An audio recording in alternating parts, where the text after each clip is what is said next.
All right. Are you ready? I am ready. All right, ladies and gentlemen, this is the John Peckman podcast.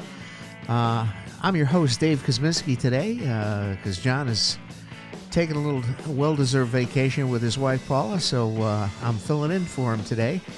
And today we have one of Portland's own, ladies and gentlemen, the chorus director at Portland High School, Mr. Sam Tucker. Hi, Sam. How are we doing? I'm doing well. Thank you so much for coming down. We got Kristen on here, so we got to get the chorus department on here. So that's great. Right. We're going to represent. Absolutely, absolutely. So I attended the choral concert extravaganza last week. It was awesome, fantastic. Thank you very much. Great job. Kudos to you and the whole staff. Fantastic. So, anyway, so a little bit. Tell us how you got into the music business, so to speak, ladies and gentlemen. Oh man! So I had a director in Clinton, John Lamp, who pulled me basically into musicals. So I started doing musicals in second grade. Wow! Did a lot of family theater, community theater, probably 20 different shows through high school, and that kind of got me hooked. He pulled me into the chorus through that as well. And I was more into the musicals at the time. And I did the chorus a little bit. I actually quit chorus in 8th grade. As is tends to be a thing. We're all figuring things out in 8th grade. Yeah. Figure out what we're about and what we're not. So, but I came back in freshman year, and now, ironically enough, I teach 8th grade. I teach 7 through 12 in Portland. So what was your career path through grammar school, high school, and going on to college? With music, pretty much doing the musicals, doing the chorus. I got kind of hooked doing all states and regionals. That really sent me in the direction that this was something I wanted to keep in my life. So those musical experiences were just so. There was nothing like it. You have 200 people, 300 people in a room that are all top singers, top performers. Nice. And it really it makes a big difference. And I don't know, it had a big effect on me. So that led me to look for music education positions. So where did you go to college? Went to school at BU. At BU. Okay. Yeah. So we up in Beantown. Yeah, we used to do the jazz festival in Boston. Okay. With the high school jazz band, and so I kind of fell in love with Boston a little bit.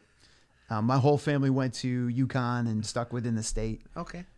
So of course I'm the youngest. I have to do something different. Well, why not? And so forth. My daughter actually did her a graduate at BU and so forth. And as you know, David went to Berkeley. So I'm very familiar with Boston. So all my money went to Boston. I'm sure as well as your. And mine continues to go to Boston. Nice. Yeah. So how was your experience at BU? I mean, that's a huge school. It is. It was great. Very different. Some of the kids at school talked to me about, what was BU like, and it's definitely not your normal, football team community. It's definitely more like you're kind of living in a city. It's such a big school that I think you end up, that whole thing where you sort of feel like you're by yourself in a big city. Yeah. It definitely was more like you're doing your own thing as opposed to sure. I was dating a girl at the time who was at UMass Amherst. Okay. So I would go over there on the weekends, and that was a totally different vibe. I mean, it's sort of the UConn vibe, where it's that campus. Exactly. But no, it was great. It was sort of what I wanted to do, and you could go see live music. And Boston's a great city. Yeah, explore the city, see the Red Sox. Yeah.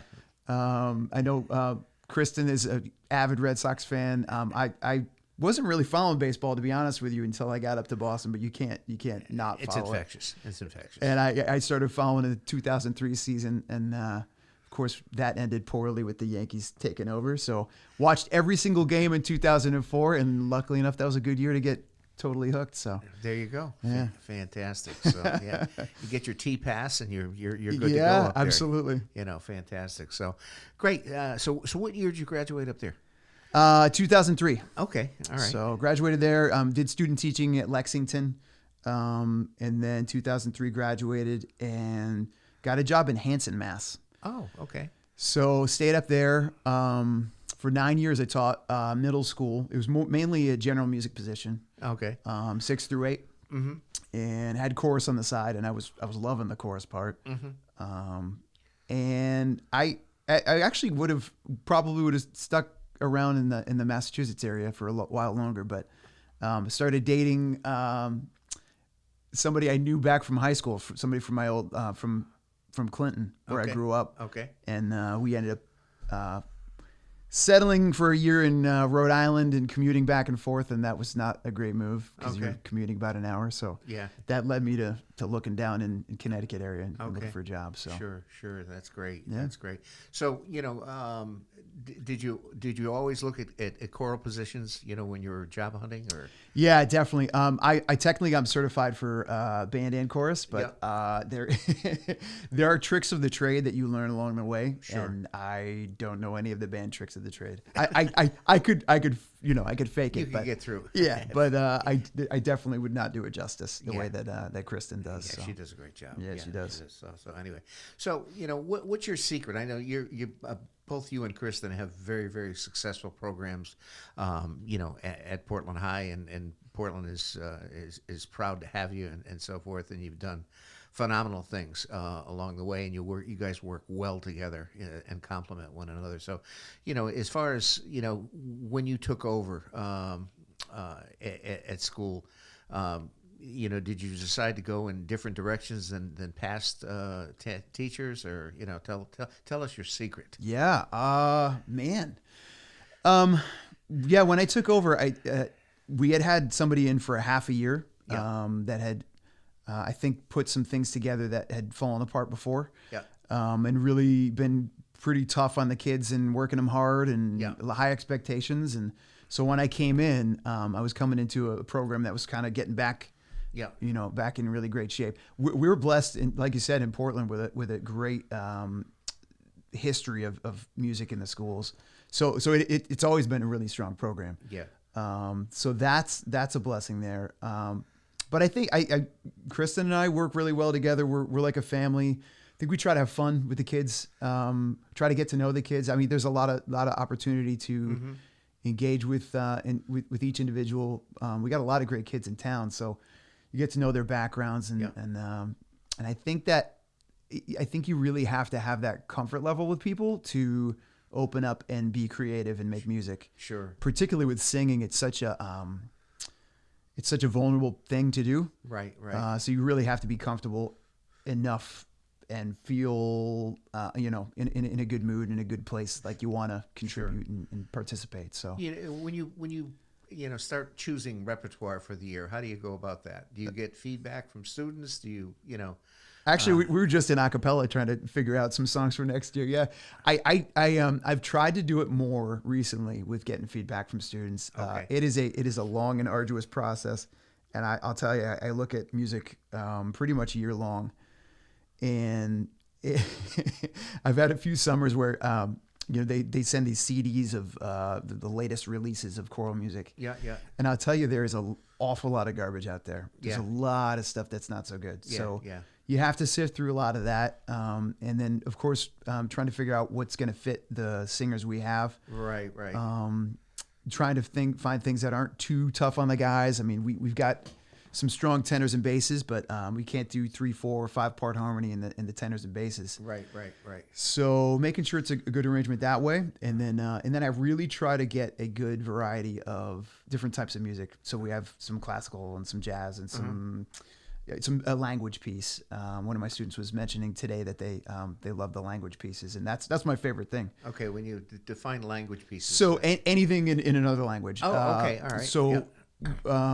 We haven't done a whole lot, but there's a lot of African pieces that have some fun rhythms, and sometimes, like I said, there's a lot of rough choral music out there. A lot of the choral music tends to be sometimes you get cheesy lyrics. Yeah. And you can have cheesy lyrics in another language and you have no idea. Yeah. It's all about the pitches. So and they have different rhythms and different tonalities and different. It's just fun to expose yourself and expose the kids to the different music and the different cultures that are out there, because there's a lot out there besides just us. Well, and that's the thing too. You got to work with the strength of your students as far as what they're capable of, and what is the good fit and good match as far as making things happen, and above all making it sound good. That's the there's tricks to the trade to do that, and you know them well. As far as that goes, but yeah, I know. Putting the choral extravaganza together. When do you start working on the repertoire for that? At the beginning I will. Of the year? No, you know what? I really try to have things, some choices in place. I'm trying to do it by the end of the year. Okay. I've found several summers that I've been spending a lot of summertime going through choral music, and you're just not really in the mind frame in the summer. Yeah. So everything takes 3 times as long. Oh, absolutely. So I'm the past few years have really been trying to get everything set by the last day of school, if I can know the program for the whole rest. And then during the summer, if you go through some stuff, you see some cool pieces, you can swap some things out. Yeah. But at least if you have the bones before then, it really lets me enjoy the summer and know that things are pretty much in place. Yeah. Where, And then the back to school anxiety is a lot less intense, and that transition from summer to school sometimes is tricky. So now, do you let students know, the returning students know what you're thinking of for the next year? Or I haven't, but last year we started singing a couple of the pieces for this year. Yeah. So I'm starting to include that in the process. I think that helps. I mean, I think it, just like I was saying for myself, it makes it easier to go into the new school year. I think it helps when the kids know too. Right. Just to have a little bit of understanding of what you're walking into when you come into September. That's the thing. And too, with the town and so forth, you have your obligations that you always show up for the tree lighting and for the Memorial Day parade and all that kind of stuff. So when you're developing a repertoire and obviously doing it for so many years, you develop a book. Yes. Okay, so that what songs am I going to pull out for this one? That's right. Way? And I heard from a teacher who told me they try to choose 80 to 90% new music to avoid burnout, kind of thing. Yep. And I've really tried to live by that, because it does. If I end up recycling some pieces, they can get old really quick. We spend a lot of time on these pieces. Yeah. And if I'm teaching 2-3 classes, we'll be going through those 3 months, 3 times a day.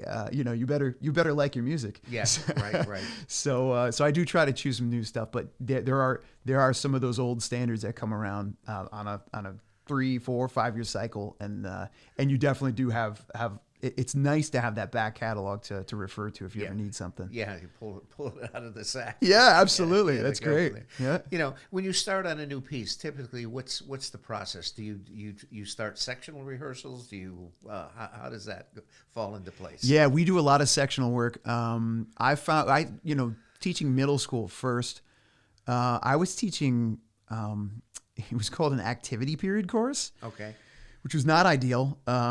We met like once every 6 school days, which often was, almost 2 weeks. Yeah. And maybe for 30, 40 minutes. And it's not enough time. No, you're not retaining anything. Yeah. And so really trying to hammer home the individual parts has become a really important thing, because otherwise you're just doing a sing-along.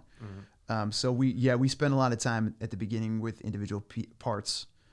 And then once I feel like the kids are getting confident in those parts, we can start putting 2 together. We'll get tenor and bass together. We'll get soprano and alto together. Mm-hmm. And then once we're confident with that, we'll start putting the SATB together. And that's when we start making music. Yes. And then you can start putting things like dynamics and, phrasing. And all the color in it. Yeah. And I've been trying to do that in the parts, learning as well. That helps if you can get it in early. But now, is there one particular part that you always like to start off with, whether it's soprano or whether it's bass or altos? I try to mix it up, because the kids notice.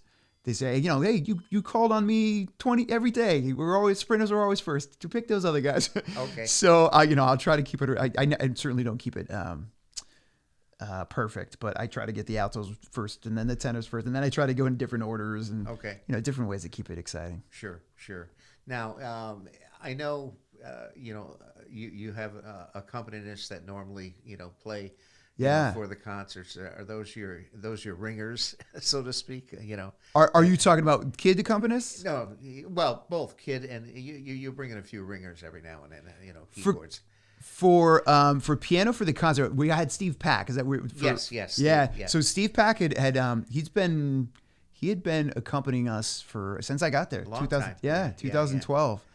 The beginning of this year was the first year we didn't have him, right? Yeah. Yeah. So he has decided he's trying to clear his schedule. He's an avid golfer. Yeah.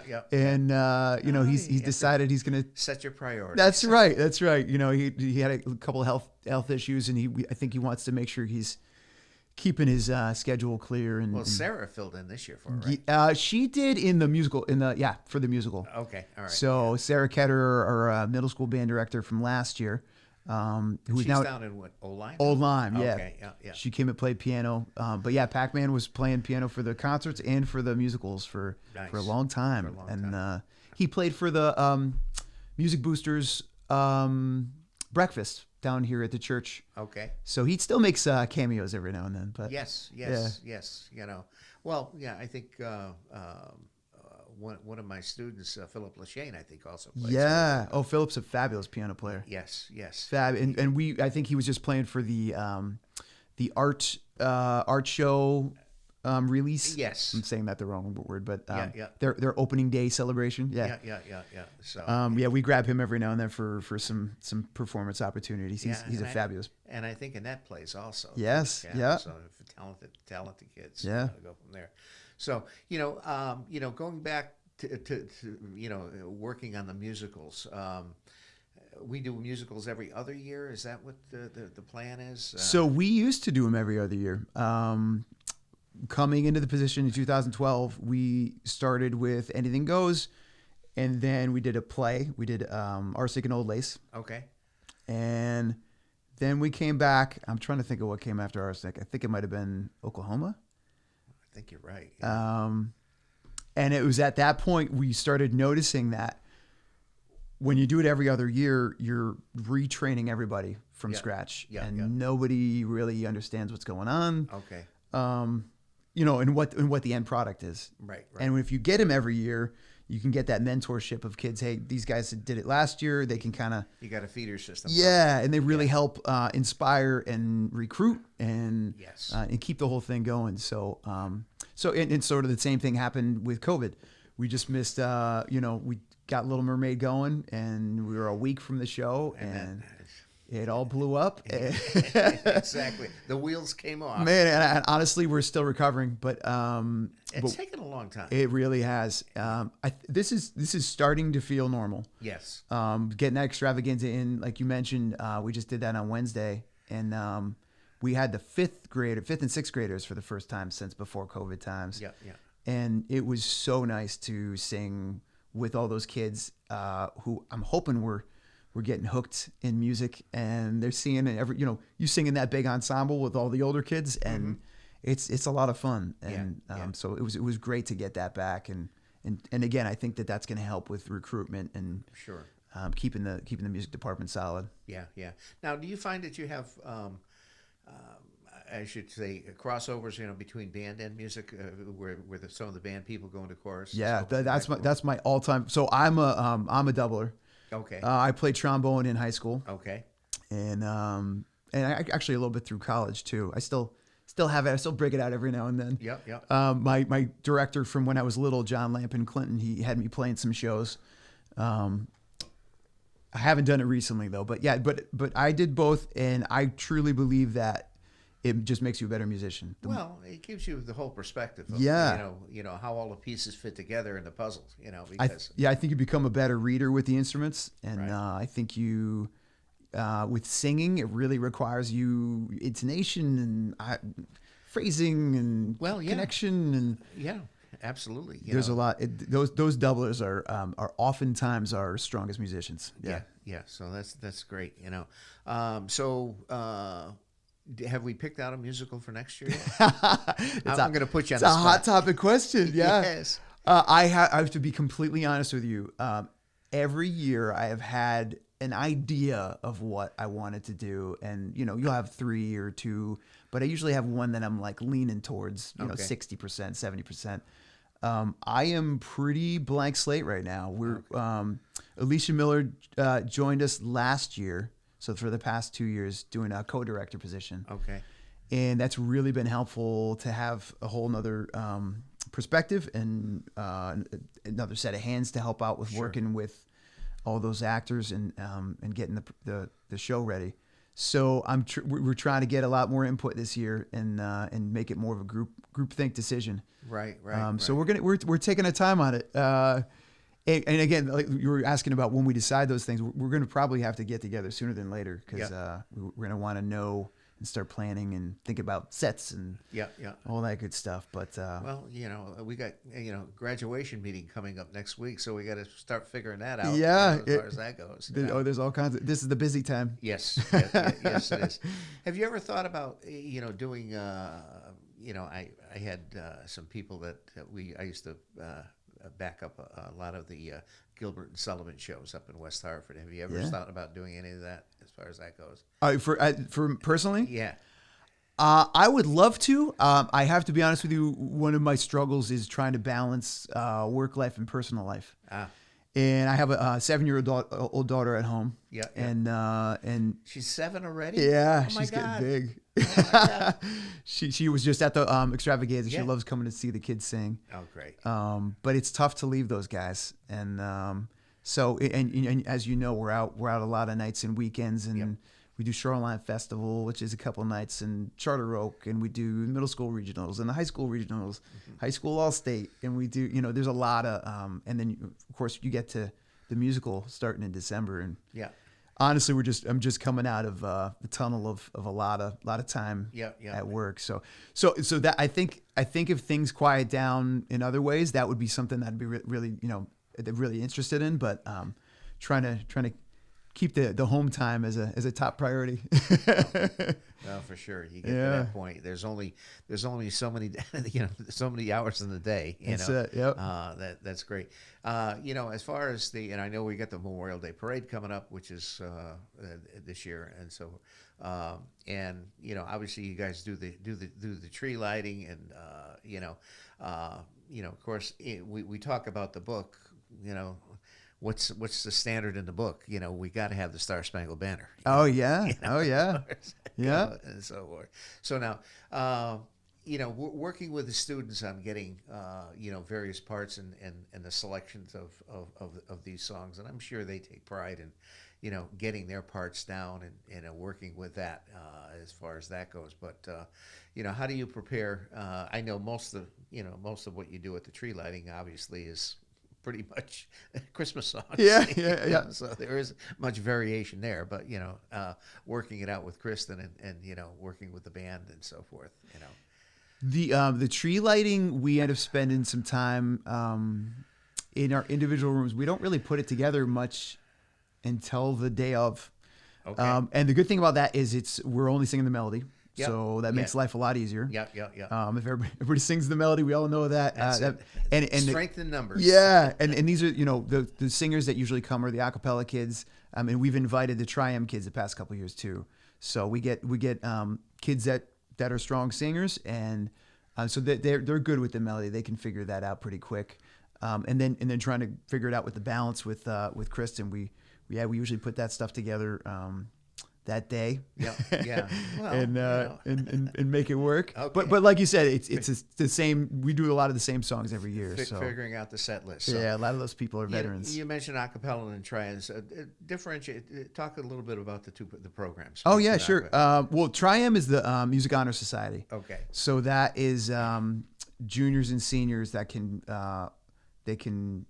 they apply. They write an essay on leadership and things they do in the school, and that happens in the fall. Mm-hmm. And we had our chord ceremony for our Tri-M members at the extravaganza just now. Yep. And it's just a group of it's an honor society for music. Okay. So and they try to keep an eye on the music program and help out a little bit and when they can.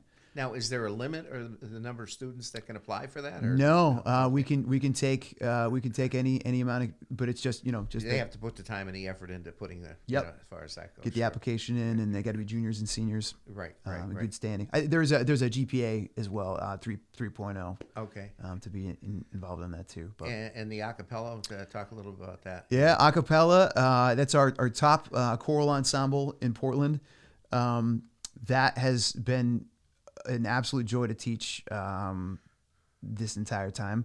We get all our strongest singers. There is a limit in that group. We have 6-person limit on each part. Okay. We actually haven't hit the limit in a couple years. Okay. See our COVID conversation from before. But actually, I think coming in, I think we have 6 sopranos. We might end up with 6 altos for next year. Nice. And we're trying to fill up those 6 tenor and bass spots too. But they end up doing a little bit extra singing. We do a couple extra songs at the fall and the winter concerts, and we do the tree. We do the tree lighting. We have been doing caroling around town. We didn't get to do that this past year. Right. Okay. We've sung at the senior center and a couple other places. Yep. And that's been really fun to be out in the community, and I hope we can do that again. Well, in truth be told, I know for one, the seniors absolutely enjoy it. Yeah. Oh, yeah. It's just and so engaging, to have them, even when you make your yearly jaunt through the town hall and sing in the hallways, the employees love it. It's fantastic, and I think the kids like it. We absolutely. It's definitely. I think it's the highlight of the year. Sure. And we missed it this year. We usually go through the schools and carol for the young kids, and they're holding their hands up for high fives and stuff. And nice. We have a really good time. It's really, and again, I think that's great for recruitment too. They see. Well, they can see that. Absolutely. Yeah, and see the big kids coming in and singing some fun songs. I And, could do that. yeah, absolutely. And I've had more than one kid say, "Hey, when I was younger, I saw you guys singing, and I was like, I'm gonna give you a part of that a cappella." So. See, there you go. Yeah. There you go. Fantastic. So, from vocal parts, do you have any, how should I put this, males that sing the Barry Gibb high parts at all? I strongly encourage that, actually. I have one student who started bass this year, and then I asked him to sing tenor because we need an extra tenor. Yeah. And he's got a big enough range that he could do that if he needs to. Okay.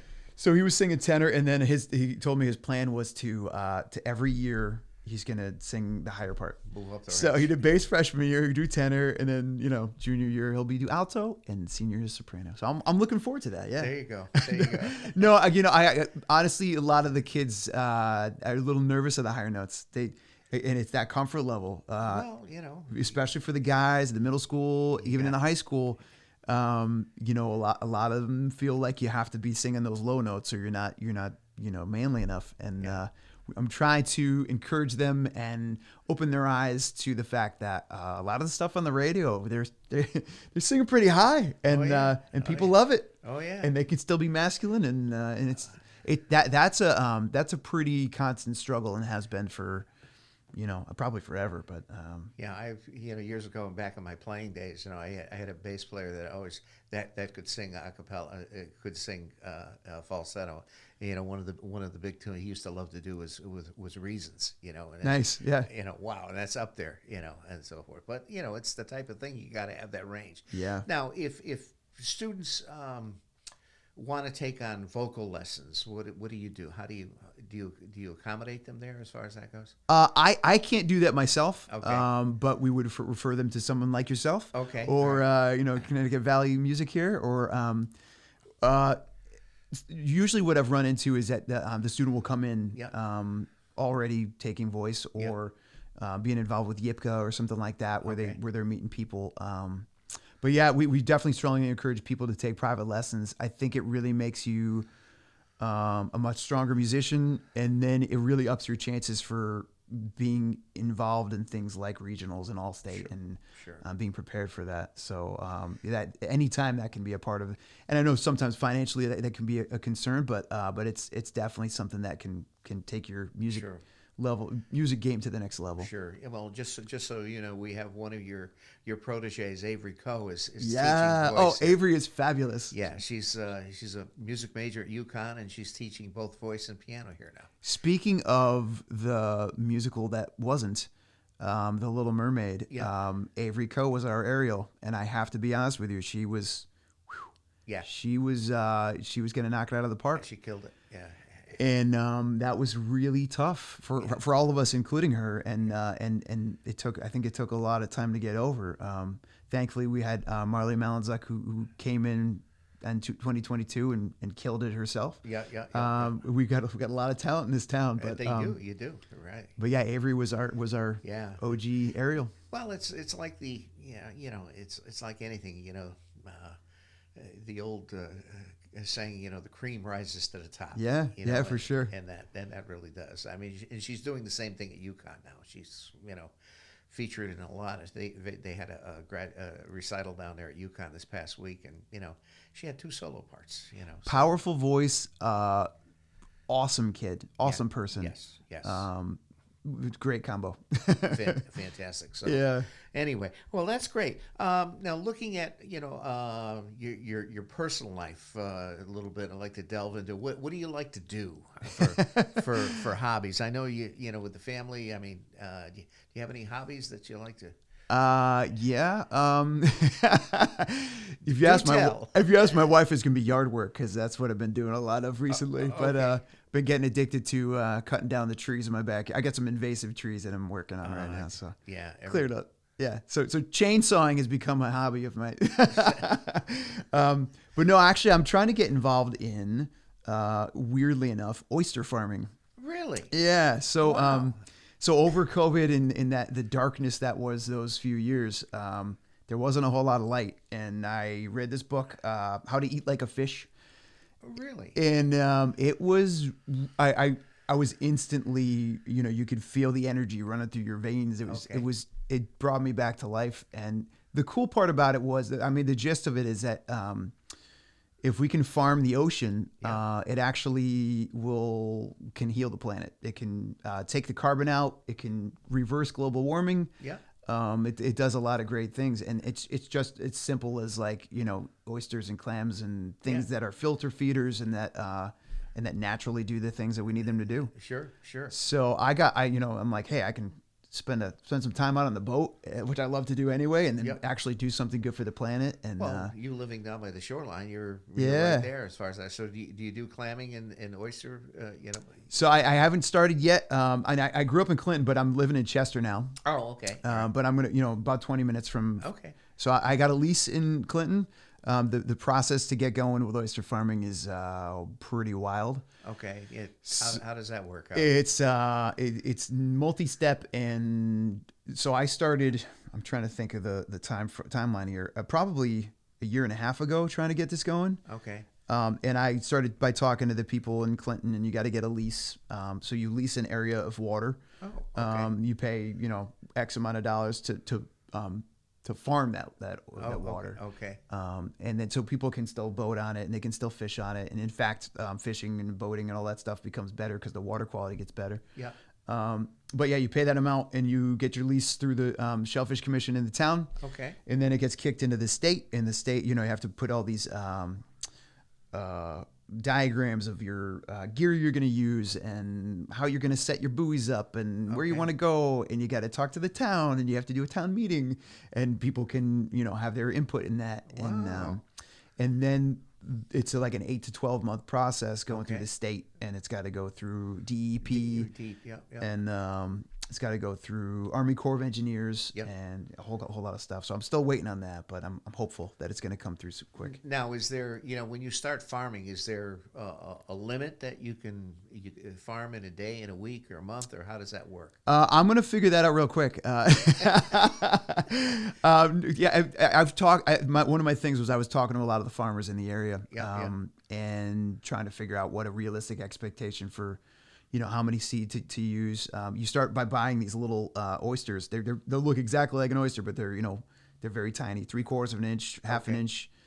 and you can put them in bags or cages, and you drop them into the water, and they just feed off of the water that's already there. Really? You don't have to feed them. You don't have to put any weird chemicals in. They just they clean out what's there, and they grow, and they become delicious, and make you healthy. And, well, I mean, it's just like kind of like the Deep does with stocking fish. Exactly. Yeah. They raise fish and they stock them and whatever. That's so it. You're kind of stocking. And this whole area had a huge oyster population and shellfish population, and then obviously pollution and things like that. And actually, it was over harvesting. They just that's what I'm saying. Yeah. As far as what is there a limit on what you can do? And No. do you have to replenish it every year, or it's typically? So I'm not so the stuff I'm taking, it's seed that's grown in a hatchery. Okay. So they'll take a couple from the wild, and then they spawn them, and then they grow their own, and then you put those back in the ocean. So you're actually instead of taking them from the natural population, you're actually adding to the. Oh, okay. Yeah. So you sky's the limit as far as how many oysters you want to go. Okay.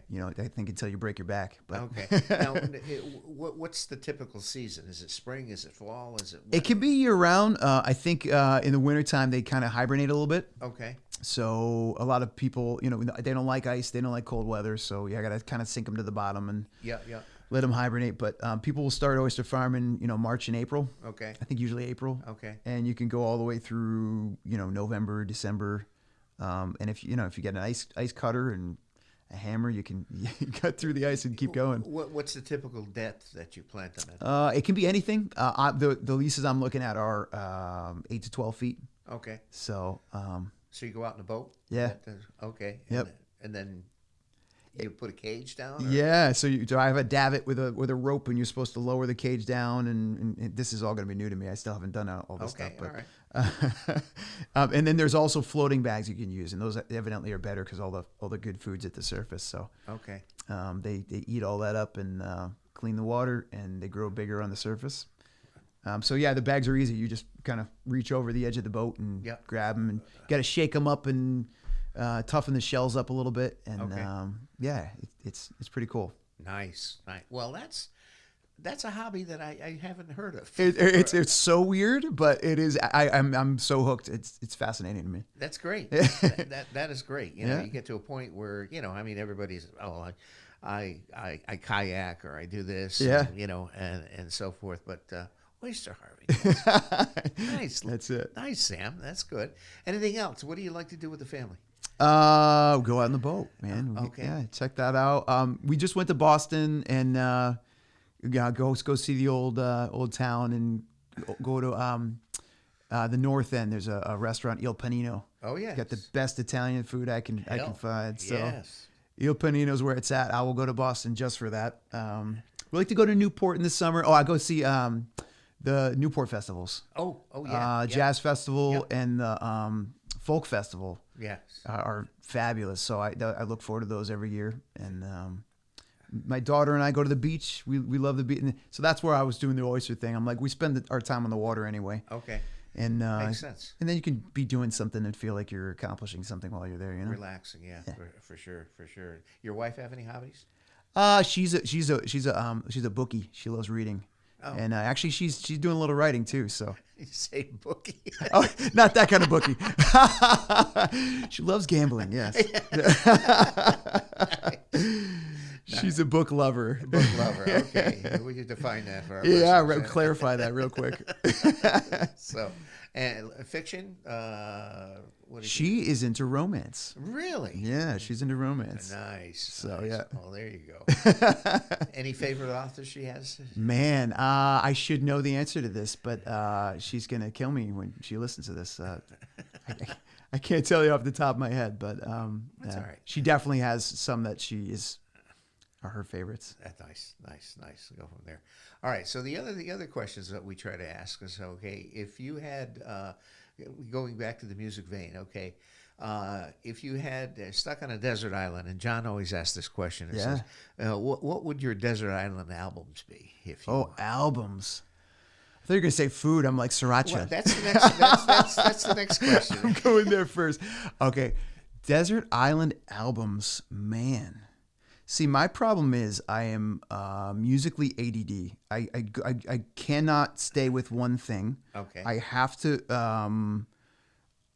to continually be adding new music to my repertoire. So Okay. I have a problem with purchasing things on iTunes. Okay. Usually it's through the Newport Folk thing, and I'll keep downloading things on there and get them through there. But I don't know, a couple of them that jump off the page to me. Man, John Baptiste is amazing. Okay. And my other problem is I love everything. So Yeah. it's classical, it's jazz, it's it's everything. So Yeah.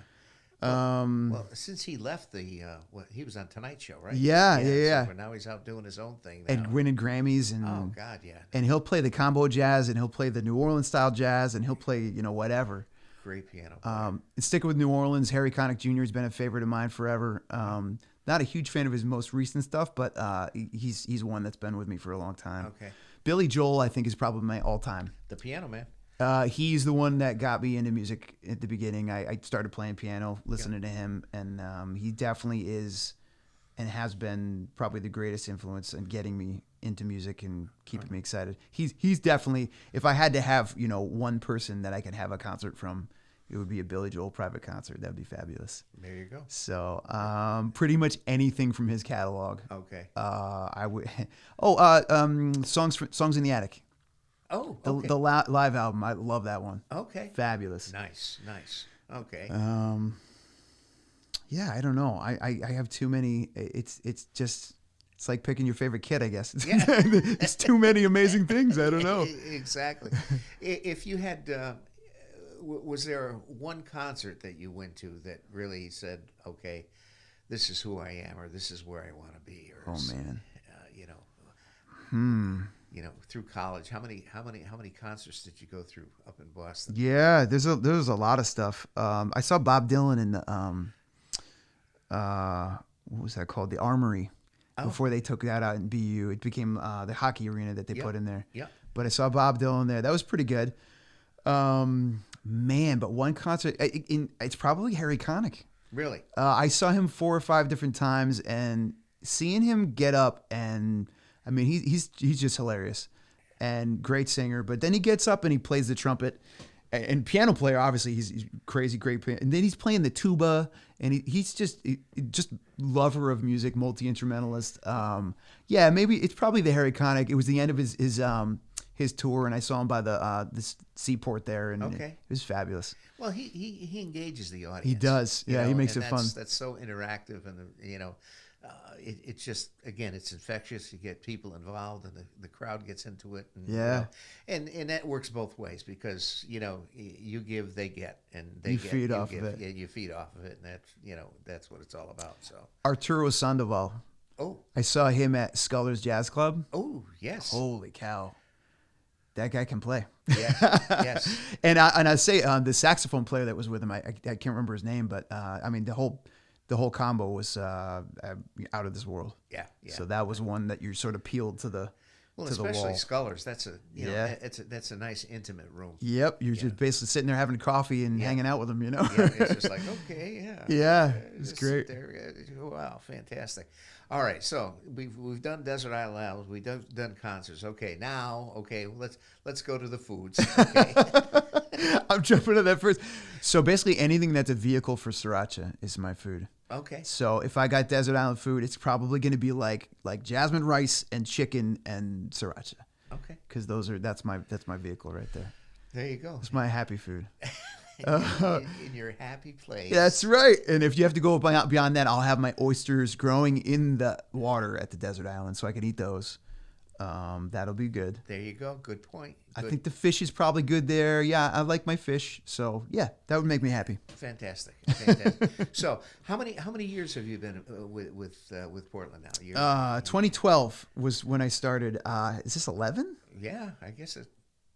Yeah, I think guess it's it is. 11. Yeah. Yeah. Fantastic. So I was 9 years in Hanson and then 11 years here. So Okay. 20 years of teaching. Okay. So you think this is going to be the retirement spot? Oh, I hope so. Yeah, I hope so. I'm planning on that. Starting in a new district is tough. I mean, you have to trying to rebuild a program and Especially you're coming in blind. yeah, It's like and trying to learn the landscape. That's it. And you who know. to talk to and how to figure out. Portland is such a great town. Great people, great kids. I love the tight knit community. I love Portland, so I don't have any plans to leave.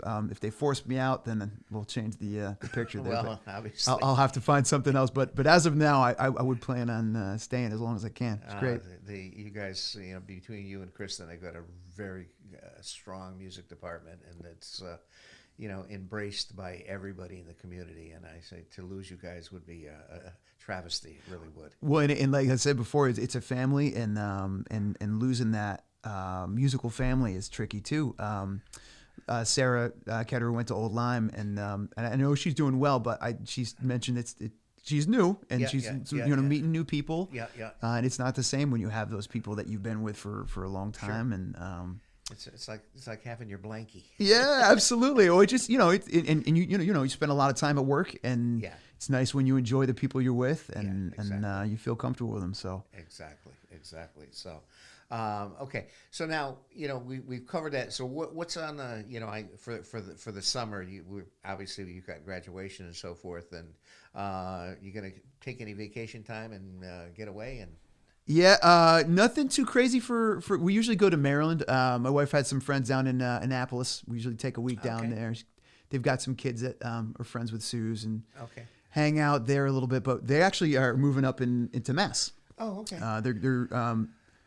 Our friend got a job out in the Cape, so we're looking forward to going out there and visiting him and checking out the Atlantic White Shark Conservancy and all those other ocean geek destinations. Yeah. Yeah. So that'll be cool.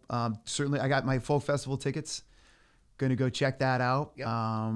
Really excited about that's always an exciting thing because even all the bands you don't know and the groups you don't know.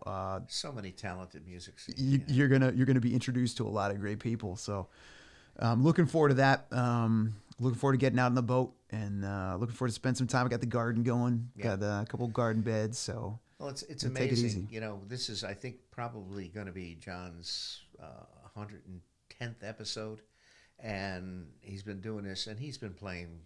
He's very well known throughout the musical landscape in Connecticut. But Connecticut has a humongous. There's a lot of music happening. Yeah.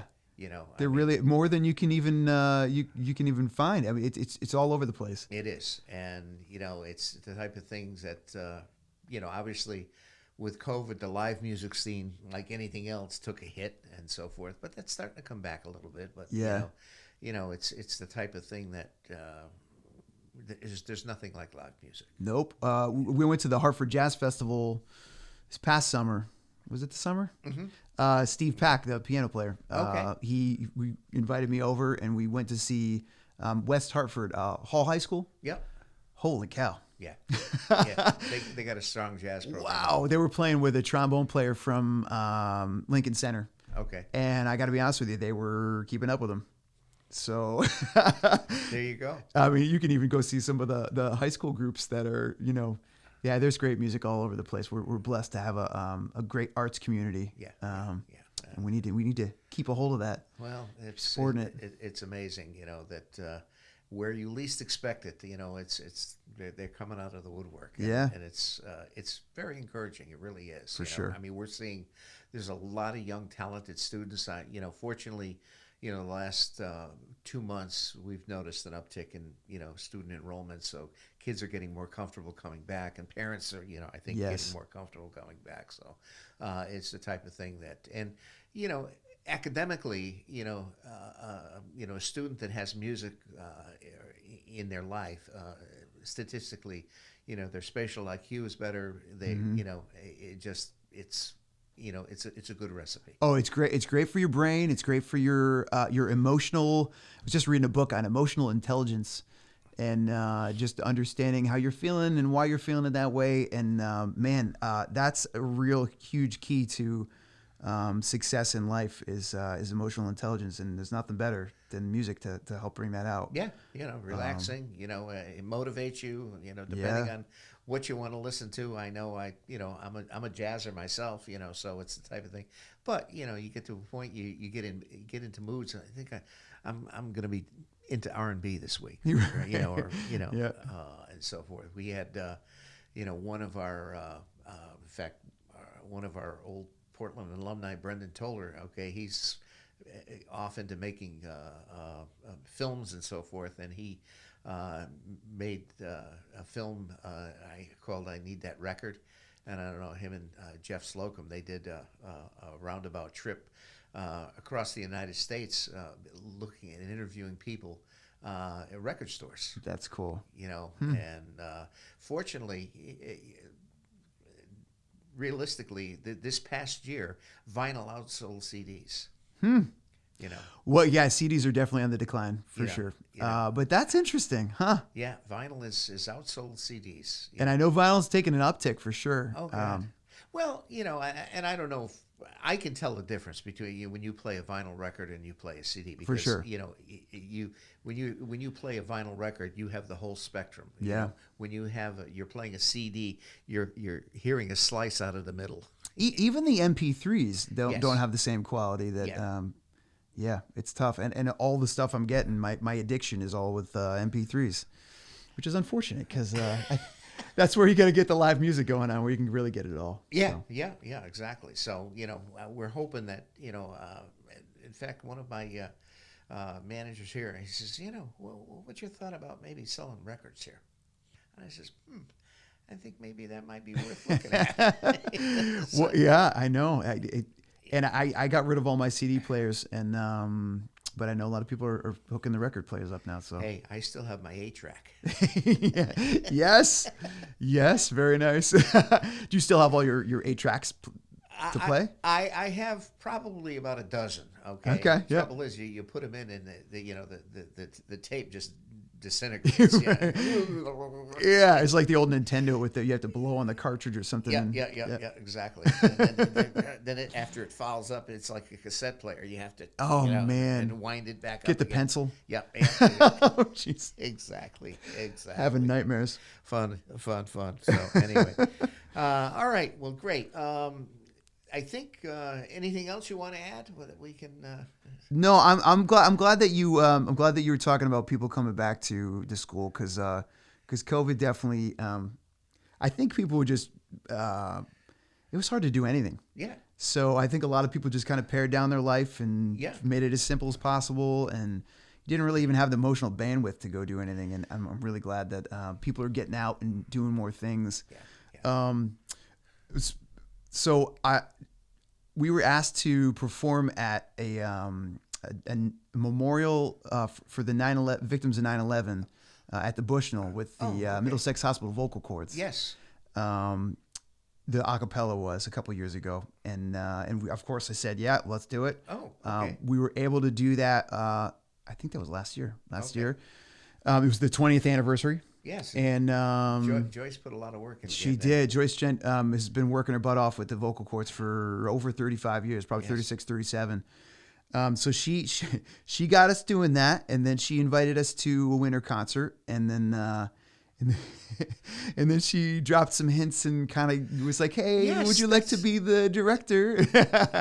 And of course, my initial reaction was like, like I said, my work-life balance is really important, and I want to make sure everything stays healthy and good. And that was around COVID time, so my capacity was a lot smaller. I almost forgot all about that. Yeah. So are you the new Gina Fredericks? I'm definitely not the new Gina Fredericks because she is an amazing woman. Yes. But I'm attempting to fill her role, her spot there. Okay. So okay.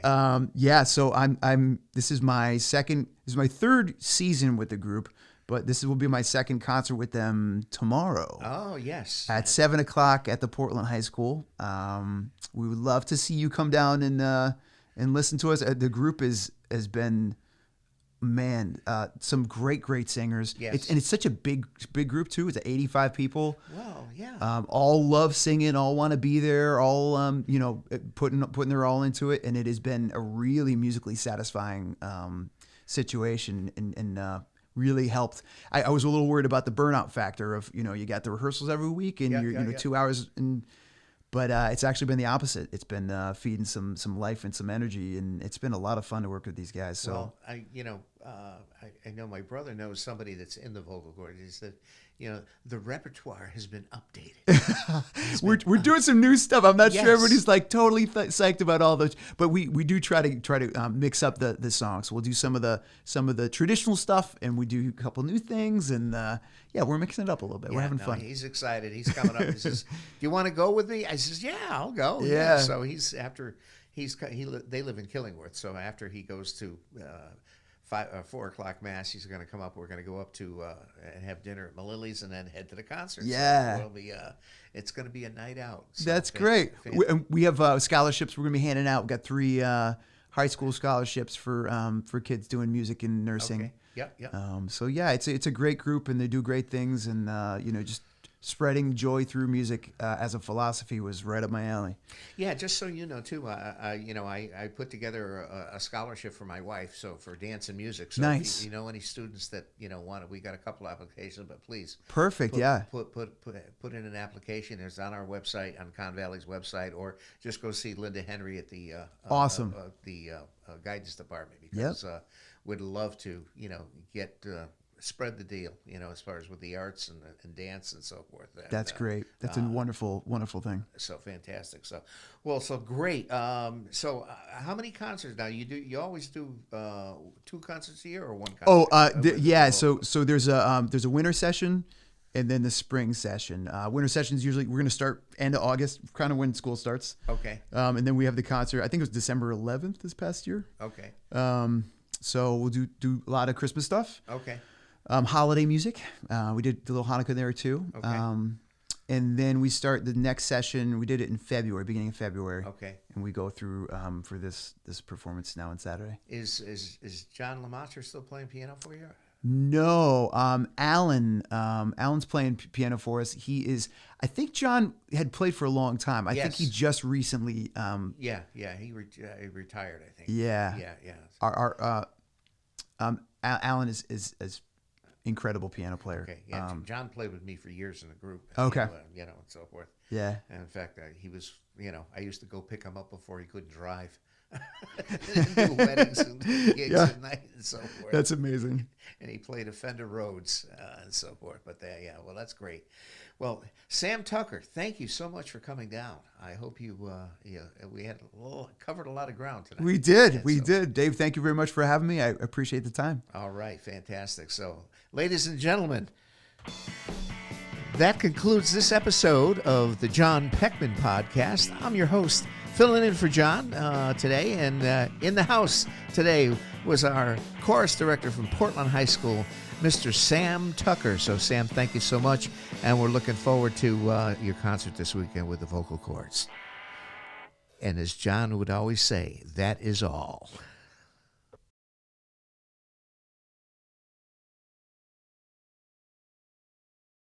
If you'd like to start your own podcast, give us a call at Connecticut Valley School of Music and Dance. Our professionally designed podcast space is here for all your recording needs. Rent out our studio to do interviews with up to 4 people, to record audiobooks, social media content, and all other recorded material. Our rentals include a private studio along with our professional-grade podcasting equipment, and we can customize your output to whatever your needs are. We also have green screen capabilities, which will expand to video capability if you so wish. So check us out here at convalley.net/podcast.